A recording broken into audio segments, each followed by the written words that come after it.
Welcome to Lemonades Out of Lemons. My name is Obape Kyajichi, and you can also call me Mary. And this is my second live, YouTube live on this channel, my Check No the Bounce. And today I'm discussing with you, all new mothers and old, how to increase your breast milk supply. So we know that if we have children and newborn babies, of course, for that matter, we know that the first most essential thing to do for these children, for these babies, is to give them breast milk, is to breastfeed them. Now, how do we breastfeed these children if there is no breast milk?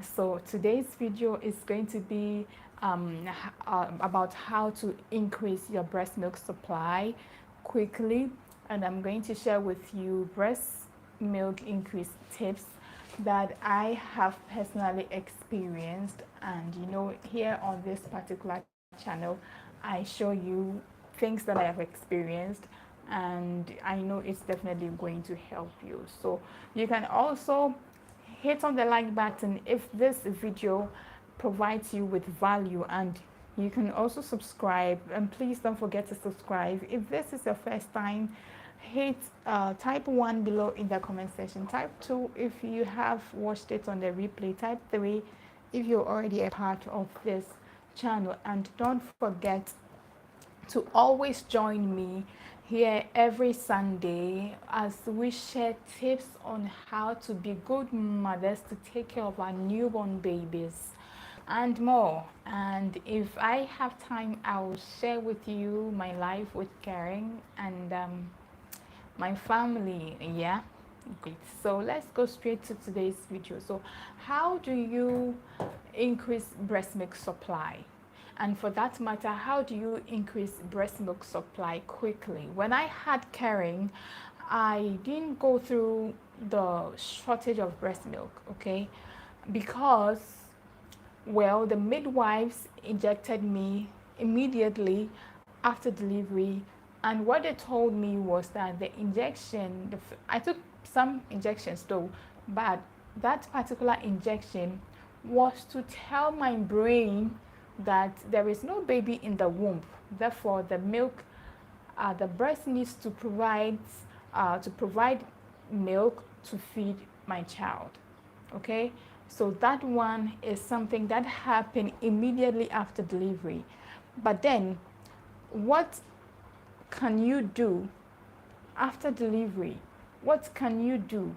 What should you do to increase breast milk supply? First, I'll talk about just two things I don't do. I don't do these two things so that you also stop doing it if you do. And I think that these two things that I don't do is another contributory factor to me having enough breast milk for my child. So one, if you are smoking, you need to stop smoking. And we know that even smoking affects the lungs.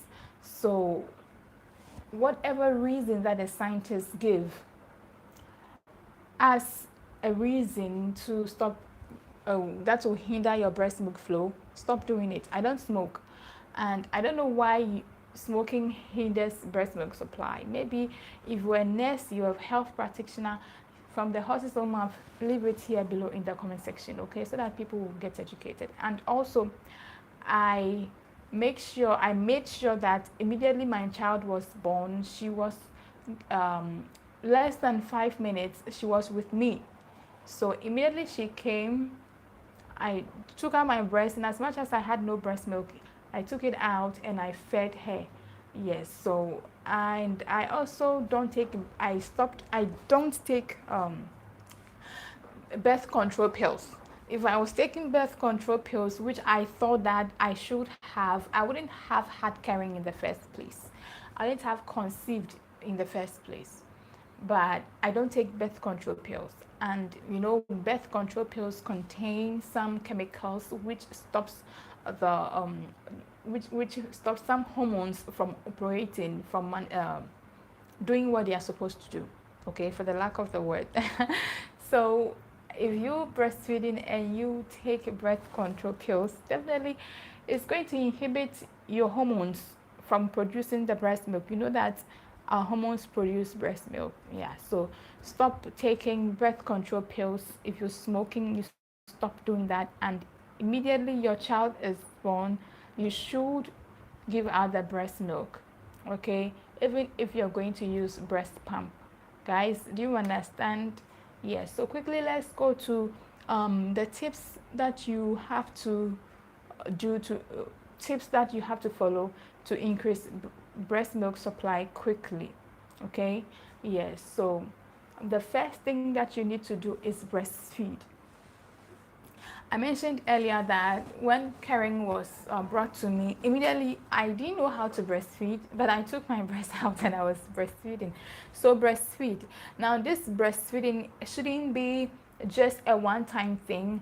It should continue. You should continue breastfeeding. Now the children or babies feed quickly because that's what they are. That's their food. Okay, so they feed quickly.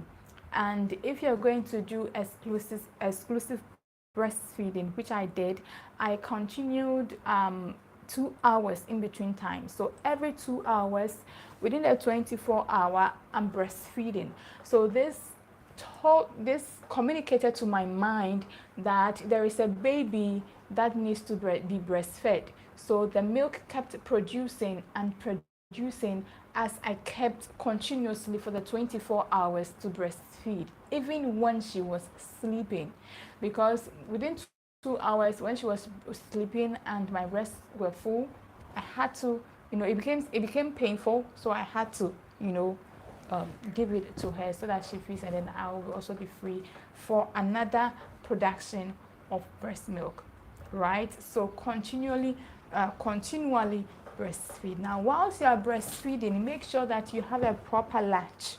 Okay, latch is very important. If you don't have a proper latch, it's your nipples are going to be sore. So when the nipples are sore, you wouldn't feel like breastfeeding your child, which is going to stop your breast from producing more milk, because there's already milk in the breast. I don't know if you have a bucket full of water, you keep pouring in some of the water. You don't.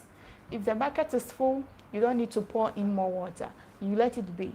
So if your breast is full, I don't think your body is going to produce more breast milk. Okay? So make sure you have a proper latch to prevent your nipples from cracking and thereby aching you. If you have cracked nipples, just apply gel, lanolin or anything, those kind of gels to soothe the pain, the cracked nipples, so that you can breastfeed your child.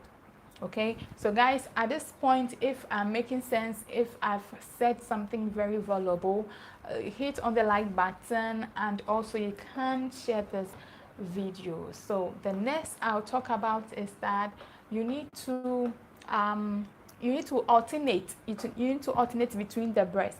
Make sure you give the first breast to your child and it's empty before you alternate to the another one. So if you're starting with the left breast, make sure you alternate to the right breast when the left breast is empty. Now, to know that your breast is empty, it's going to be very flabby. It's going to be very flabby as compared to when it was full. Now, when it was full, you could see that when it's full, you could see that it's heavy and your chest are, kind of pumped. But when it's empty, you know that it's very flabby on the chest. Yes, and you know that is empty. So whilst it's empty, just as I said, a full bucket doesn't need additional water. So as it's empty, it's going to your body is going to produce more milk for you to feed your child. Now you need to take enough rest. Make sure you rest. So if you don't have any help with you, you should get helpers to help you take care of the house, some of the chores that you're doing, and this is going to help your body rest enough to produce enough breast milk for you to feed your child.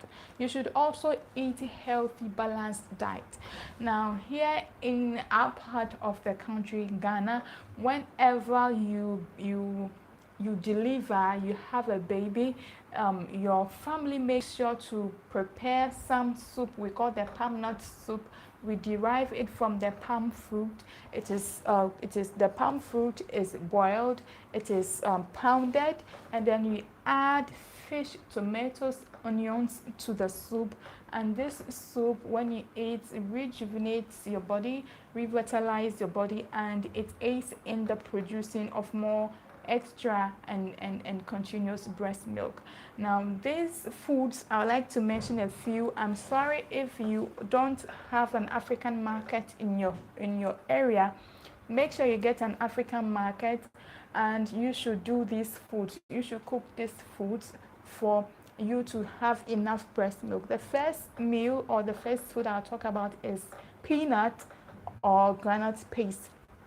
Because we use the British English, we call it granite, but if you are in the US and you know it as peanut, that's granite.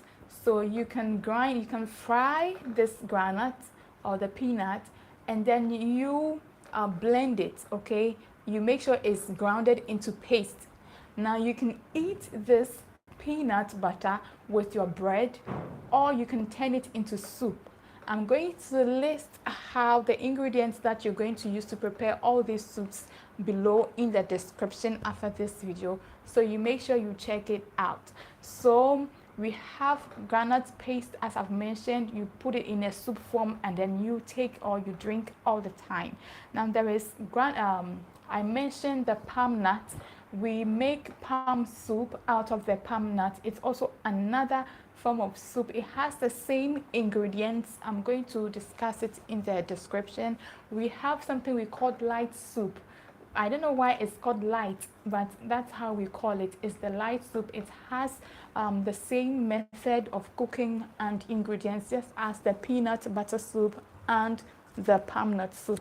So all these soups, you add or you take it alone without adding any carbohydrates or any other proteins to it, and you can take it, and this is going to aid in the producing of more breast milk, and it is going to increase your breast milk supply very quickly. So guys, this is some of the tips I've shared with you to help to increase your breast milk supply. First, I talked of you continuously breastfeeding your baby, and I also mentioned that you should have a proper latch, which is very, very important. I talked of you emptying each of the breasts, so that it keeps producing and you get enough breast milk for your child. So that's the third point. And I also make mention of enough rest. You need to have enough rest, which is the fourth, and also you need to eat healthy, balanced diet. Please, if you're breastfeeding, stop smoking so that these chemicals in the smoke or in the cigarettes will not affect your hormones, which is going to inhibit your hormones from producing enough breast milk for your baby. And also, if you're taking contraceptives, birth control pills, make sure you stop taking the birth control pills. So my name is Mary. My daughter Karen saw this channel being created, and she has done so much of good to me, because if she wasn't born, I wasn't going to know all these things, and I wasn't going to share it with you. So anytime you say a prayer, do well to say a prayer for Karen, my daughter. She's almost 2 years, and I want her to grow to be a very good person in future. So guys, if this video has any way provided you with value, feel free, hit on the like button. Let me know how this video has helped you in the comment section, and please always do join me on Sundays, and let's discuss how we can properly take care of our babies and give them exceptional care as mothers as we are. So Guys, I'm going to sign out here. I'm very under the weather. I'm not feeling well, but I thought of you and I had to be here. So guys, until I come by your way sometime, which is next week, take care of yourself and always take care of your child and always be good to yourself. I appreciate you and I love you. So it's bye bye for now. See you.